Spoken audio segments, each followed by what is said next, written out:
Hello, I'm Darren from Fleet MPS, and in this video we're going to look at some ways that we can boost your audit trail and your security with some of our solutions. So obviously the key area would be reporting.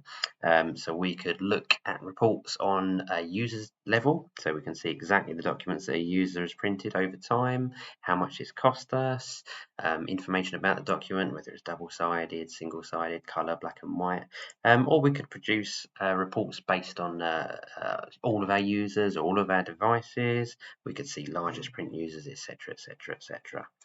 Probably this is one of the common ones, so it just gives us every single user and their breakdown of colour and black and white pages. One thing we might want to do is detect sensitive information in documents that users are printing. So in this document here, I've got a credit card number, and in this case I've told my system to just detect that number, let it still print, but give the user a warning. So if I print now, document's gone off to the system and straight away it's picked up that there's a problem in that document. So this document contains sensitive information. Are you sure you want to print? If no, press cancel. If yes, enter a justification in the comments box below. So I'm going to say manager asked me to print because there might be a very good reason why they're printing that document. Submit. Now that could just go straight off to a printer, or in this case it's going to hold that document for a user or a security user to check it. So we can see the documents coming down here. Previous documents have come through with a security status of clean, but this one's come through as compromised, and there I can see the user comments of manager asked me to print it. And then I can either release the document or delete it if I feel that necessary. We can also have an email coming through to the security officer like this, so that they can see there's a document waiting in quarantine, or that someone's printing something that they shouldn't be. One common one that comes up is when you're printing from an email, the document title is always Microsoft Outlook memo style, which is pretty useless in terms of audit trail or even security, detecting things that people shouldn't be printing. So with the solution, we can actually take the subject line and use that as our document title instead. So I'm going to demonstrate that now. So we are going to print a document. And there we see the document coming in.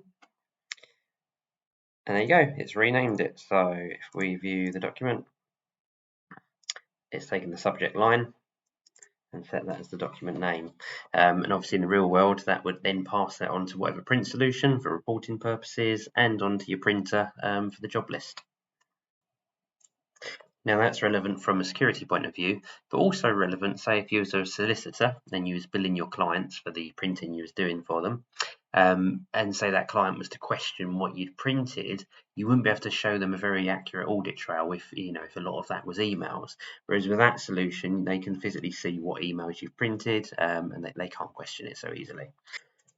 So I've turned on a print archiving in here, so we can actually see a thumbnail of the job that was printed, and we can see obviously the document names in there. And if we produced a report, we could bring out those document names. Also got lots of information about the document, so whether it was double-sided, black and white, or colour, etc., etc. And we can load in costs as well, so we can start getting accurate costing of how much we're spending.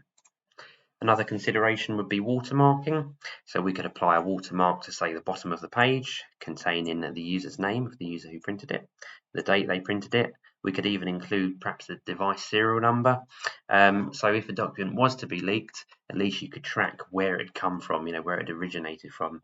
We can do something similar with scanning as well. So when you scan, it could embed the user's name, obviously the device it was scanned from, and the date and time. That's as far as I'm going to go in this video. Of course, there's plenty of other things that we can do. I've used a couple of solutions here. We've used Papercut MF and we've used Output Manager from Kofax, which is part of their Control Suite solution. If you'd like any more information, please talk to Fleet MPS, find an account manager, or talk to someone in professional services such as myself. Thanks for watching.